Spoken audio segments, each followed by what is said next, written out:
ও দুনিয়াদার পাগলেরা, কোথায় পাগল হইয়া কার পিছনে পাগল হইলা? আমার মাওলার পাগল না হইয়া ওই কবরে যায়। আল্লাহ তাআলা পবিত্র কোরআনের মধ্যে সূরা ফাজরের মধ্যে 4টা কসম কাটলেন। জোরে বলি কয়টা কসম? 4টা কসম কাটলেন। আল্লাহ তাআলা 1 নম্বরে ফজরের কসম কাটলেন। আল্লাহ তাআলা ডাক দিয়া বলেন ওয়াল ফাজরি। কেন আল্লাহ তাআলা ফজরের কসম কাটলেন? আল্লাহ তাআলা বুঝাইতে চায়, ও দুনিয়ার মানুষেরা, এই ফজরের নামাজের দাম কম না বেশি? আরো জোরে বলি, কম না বেশি? দেখা যায় জুমার দিনে অনেক সময় মসজিদের বারান্দায়ও জায়গা হয় না, ছাদে নামাজ পড়ে, সিঁড়িতে নামাজ পড়ে, কিন্তু ফজরের নামাজের জামাতে এক কাতারও পুরা হয় না। ঠিক না বেঠি? আমার ভাইরা, আমার বন্ধুরা, আমার বাবারা, আল্লাহর হাবিব জনাবে মুহাম্মদুর রাসূলুল্লাহ সাল্লাল্লাহু আলাইহি ওয়াসাল্লাম ডাক দিয়া বলেন সালাতুল উস্তা। ও আমার সাহাবারা, মধ্যবর্তী নামাজের প্রতি তোমরা গুরুত্ব দাও, বিশেষ করে আসরের নামাজ। এই নামাজে ব্যবসা বাণিজ্য অনেক সময় ব্যস্ত থাকে, মানুষ কাজে ব্যস্ত থাকে, নামাজের খবর থাকে না। ঠিক না বেটি? তোমরা ফজরের নামাজের গুরুত্ব দাও। দেখা যায় নামাজ তো পড়েই না, জামাতে নামাজ পড়ে না। আল্লাহর হাবিব বলেন, আমার মন চায় আজান শোনার পরে যারা জামাতে শরীক হয় না, তাদের ঘর বাড়ি কাষ্ট জমা করিয়া জ্বালাইয়া দি, পোড়াইয়া দি, কিন্তু বৃদ্ধ এবং ছোট বাচ্চা থাকার কারণে আমি সেই নির্দেশ দেই না। ভাইরা, আমার বন্ধুরা, আমার বাবারা, দৈনিক 5 ওয়াক্ত নামাজ জামাতের সাথে আদায় করা দরকার আছে না নাই? আল্লাহ তাআলা বললেন ওয়াল ফাজরি, ফজরের নামাজের কসম। দুনিয়ার মানুষেরাও, আমার মুসলমান ভাইরা, আল্লাহ তাআলার কোরআনের আলিফ, সূরা ফাতিহার আলিফ থেকে শুরু করে সূরা নাসের সিন পর্যন্ত প্রত্যেকটা হরফ, প্রত্যেকটা বাক্য, প্রত্যেকটা কালাম সত্য না মিথ্যা? আরো জোরে কোন, সত্য না মিথ্যা? কোরআনের প্রত্যেকটা বাণী যদি সত্য হয়, তারপর কেন আমার আল্লাহ কসম খাইলেন? এর কারণ আছে না নাই? এর কারণ হইলে কোরআনের এত বড় দাম, তারপরও আমার মাওলা কেন কসম খাইলেন? দেখবেন এই কোরআনের কত বড় সম্মান। এই কোরআনের সংস্পর্শে একটা কাঠ আসার পরে, যেই কাঠের কোনো মূল্য ছিল না, ফালাই দেয় মানুষ, লাথি খায়, উষ্টা খায়, পায়ে পালায়, আসে না নাই? কিন্তু দেখা যায় কোরআনের রেহাল বানানোর পরে ওই কাঠের টুকরার দাম অনেক বেশি। ওই কাঠের টুকরা যদি পায়ে লাগে, বুকে চুমা দেয়, মাথায় নাই, কপালে হিসায় আছে না নাই?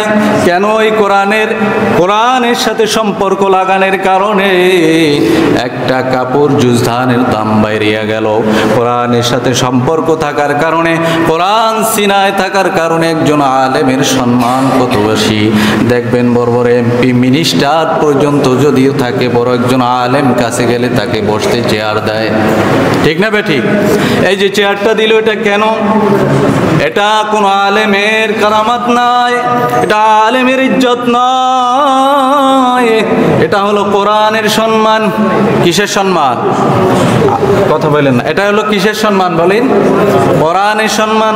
ভাইরা, আমার বন্ধুরা, আমার বাবারা, আল্লাহ তাআলা তারপরেও কোরআনের প্রত্যেকটা কথা সত্য, তারপরে অতিরিক্ত তাকিদ দেওয়ার কারণে, অতিরিক্ত গুরুত্ব বোঝানোর কারণে আল্লাহ তাআলা এই সূরা ফাজরের মধ্যে 4টা কসম কাটলেন। ওয়ালায়ালিন আশ, লাইলুন মানে রাত্র। লাইলুন মানে কি? কথা কয় না, বয়ান বোঝেন না। লাইলুন মানে কি? লাইলুন মানে রাত্র, আশার মানে 10 রাত্রের কসম আল্লাহ তাআলা কাটলেন। আমাদের ভিতরে 12টা মাস চলমান। আরবি কয় মাস? ইংরেজি কয় মাস? বাংলা 12 মাস। আল্লাহ তাআলা 12 মাসের কোন মাসের কসম কাটলেন না, কিন্তু 10টা দিনের কসম কাটলেন। আল্লাহ তাআলা 12 মাসের মধ্যে একটা মাস সবচেয়ে ইজ্জত এবং সবচেয়ে সম্মানের সৃষ্টি করেছেন। সেটা কি মাস? আরো জোরে। এই রমজান মাসের মধ্যে এমন একটা রাত্রি আছে যেই রাত্রি 1000 মাস থেকে উত্তম। বলেন কোন রাত্রি? আরো জোরে। এই সব কদরের রাত্রিকে আল্লাহর হাবিব বলেন তালাশ করার জন্য তোমরা কি করো? রমজানের শেষ দশকে ইতিকাফ করো। কি করো? শেষ দশকে ইতিকাফ করো। আল্লাহ তাআলা ওয়ালায়ালিন আশর দ্বারা শেষ দশক বুঝাইলেন।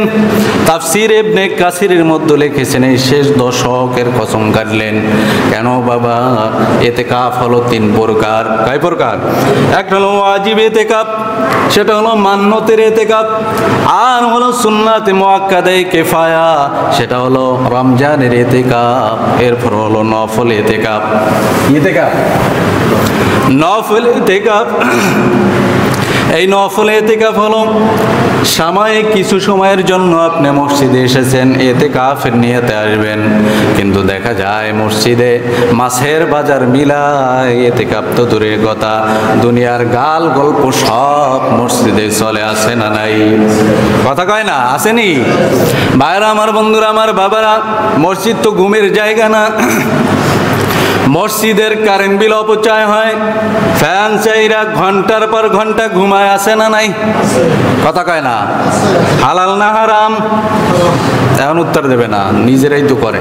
ভাইরা আমার, বন্ধুরা আমার, বাবারা, ইতিকাফের নিয়তে আসবেন। মসজিদ তো সালিশির জায়গা না, মসজিদ কোনো দরবারের জায়গা না, এটা হলো ইবাদতের জায়গা। এখানে আসবেন ইবাদতের জন্য। ঠিক না বে ঠিক? আল্লাহর হাবিব বলেন, যখন কোনো ব্যক্তি ফাহিশা কথা মসজিদের মধ্যে দুনিয়াবি কথা বলে, ও ওলিউল্লাহ ফেরেশতা বলে তুমি চুপ থাকো, কথা বন্ধ করো। তারপরে কথা বলে, কথা কইতে আছে। তখন বলে, ও আব্দুল্লাহ, আল্লাহর বান্দা, তুমি চুপ থাকো, মসজিদের ইজ্জত রক্ষা করো। তারপরও কথা কয়, বলে, ও আল্লাহর দুশমন, তুমি মসজিদ থেকে বাহির হও। নাউজুবিল্লাহ কর। ভাইরা আমার, বন্ধুরা আমার, বাবারা, এই মসজিদের ইজ্জত সম্মান দেবে কে? আল্লাহ দেবে না মুসল্লিরা দিতে হবে? কথা কয় না? এই মসজিদের ইজ্জত আর সম্মান কারা দিবে? মুসল্লিরা দিবে। এই মসজিদের কদর, মসজিদের ইজ্জত আর সম্মান রক্ষা করতে হবে প্রতিটি মুসল্লিকে, ইমাম, মুয়াজ্জিন সহ সবাইকে। ঠিক কিনা? সম্মানিত হাজিরিন, আমি বলতে চাই এই জন্য মসজিদের সাথে যেন বেয়াদবি না হয়। ঠিক না বেঠি? ভাইরা আমার, বন্ধুরা আমার, বাবারা, ওয়ালায়ালিন আশর ওয়াশ-শাফঈ ওয়াল ওয়াতর, আল্লাহ তাআলা এর পরে জোর বেজোরের কসম কাটলেন। জোর এবং বেজোর কি? তাফসীরের কিতাবের মধ্যে এসেছে, জোর হলো 10 জিলহজ, কোরবানির প্রথম দিন। কোরবানির প্রথম দিন কবে? 10, 11, এরপর কত? 12। ভাইরা আমার, বন্ধুরা আমার, বাবারা, আর বিজোর হলো 9 জিলহজ, আরাফার দিন। হাজী সাহেব, আরাফার দিন 9 জিলহজ।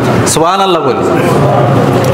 ভাইরা আমার, বন্ধুরা আমার, বাবারা, আল্লাহ তাআলা কেন এই 9 এবং 10 জিলহজের কসম কাটলেন? এর কারণ আছে না নাই?